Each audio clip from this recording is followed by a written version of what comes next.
Before we start this video, I want you to get this video to 500 likes and 50 subscribers in order to publish more. In this chapter, Lion knew that the money in the world of the dead was not usable in the human world, but he had discovered a unique currency called Iveria. Thanks to alchemy, he could grow his wealth with it, and this currency was accepted everywhere, even in the half-human world. This was a rare and valuable discovery, and Lion decided to keep it for any emergency. Elsewhere, the scene shifted dramatically. A large goblet lay shattered on the floor, thrown violently by the king. The king was unable to accept the contents of the report before him. Alice, the sword saint, had joined the goblins and was now responsible for the massacre of the Lionheart Empire's soldiers and civilians. The guards, who were supposed to protect the people, had become instruments of her butchery. The king refused to believe it and warned the guards he would execute every one of them if a single word of the report was false. But they bowed and confirmed that every word was true.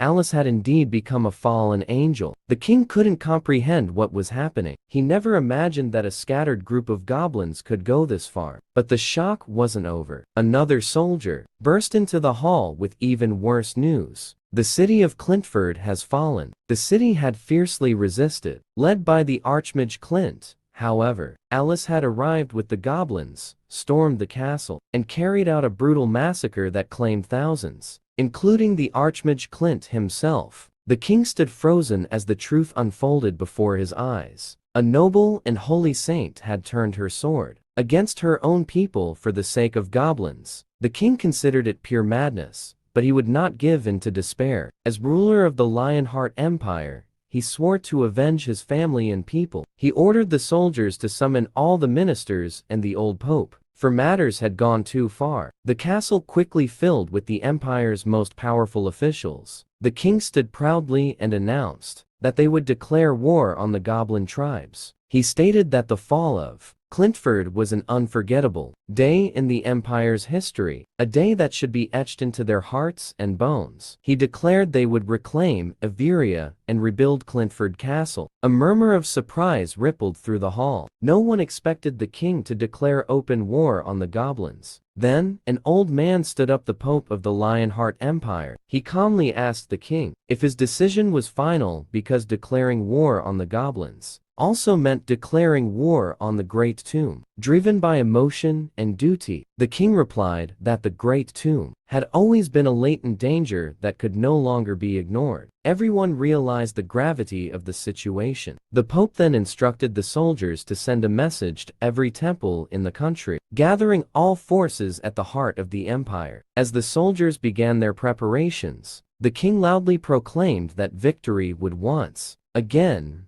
return to the Lionheart Empire. Meanwhile, many goblins were returning from the raid to the Great Tomb, entering the vast sanctuary that seemed to stretch endlessly. Inside, Lion spoke once again with the man-eating eagle. Lion was confused about why the eagle had flown directly to the area he ruled. The eagle revealed that a venerable figure had guided him to bring Lion to the Great Tomb for a walk. He advised Lion not to worry. Lion was shocked to learn he would be heading deeper into the tomb, but he didn't refuse. He mounted his dragon and flew alongside the man-eating eagle, looking down in astonishment at the cold ground below, which was strangely full of plants, an impossible sight. The eagle explained that the castle below was built by werewolves, and their king was a level 10 monster. The city had survived for over 10 years, thanks to temples that endured countless hardships. Lion was stunned. He made a mental note to investigate the rumored connection between werewolves and vampires. As the two flew deeper, Lion thought about the structure of the Great Tomb.